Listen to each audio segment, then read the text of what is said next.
Election में इस्तेमाल होती हैं।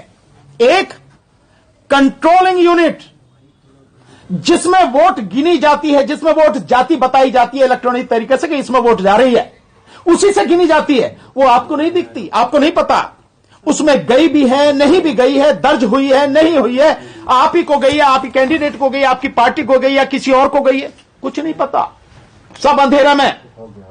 और दूसरी मशीन है बैलेट यूनिट, बीच में जो रखी होती है, जिस पर बटन दबाते हैं, जिसमें वोट डालते हैं, जिसमें कहा वो कैंडिडेट्स के नाम, पार्टी का नाम, चिन्ह होता है, उसमें बटन दबाते हैं। एक वो यूनिट होती है। दो हो गई, कंट्रोलिंग यूनिट, बैलेट यूनिट। और तीसरी होती है वीवीपैट।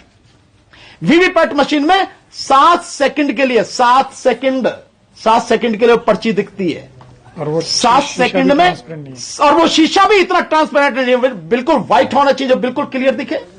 वो काला सा है, डार्क है वो शीशा भी, पर फिर भी मैं मान लेता हूं कि 7 सेकंड में हर आदमी पर्ची देख ले, जबकि देख नहीं सकता, फिर भी देख ली उन्होंने।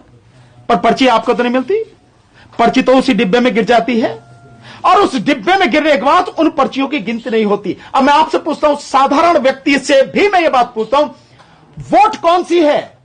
वोट वो है जो आपको दिख रही है, और आपकी वोट आपके हाथ में आनी चाहिए, पर्ची आपके हाथ में आनी चाहिए, और वो किसी बैलेट बॉक्स में डलनी चाहिए, गिनती उसकी होनी चाहिए, वही वोट है।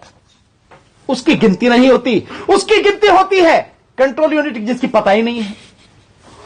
और जो 28 पार्टियां इंडिया गठबंधन की, वो यही कह रही है कि भैया उसे पर्चियां निकाल के उसको दे दो मतदाता को, जो देख ले, अपने हाथ में लेके देख ले कि हाँ भैया मैंने जिसको वोट दिए उसी को गई है, और फिर वो अपनी मर्जी से उस डिब्बे में डाल दे और तुम उसकी गिनती कर लो। वही तो वोट है ना, इससे ज्यादा क्या होगा? इलेक्शन कमीशन इसके लिए तैयार नहीं है, तो कैसे कहता है इलेक्शन कमीशन कि वो निष्पक्ष, स्वतंत्र, पारदर्शी चुनाव करा रहा है, किसी तरह की धांधली नहीं हो रही? और धमकी भी दे रहा है इलेक्शन कमीशन कि अगर ईवीएम पे कोई सवाल उठाएगा तो उसके खिलाफ, जो सिद्ध नहीं कर पाएगा उसके खिलाफ जो मुकदमा करेगा, नोटिस भेज रहा। इलेक्शन कमीशन को नोटिस भेजने की बजाय इलेक्शन कमीशन को काम करना चाहिए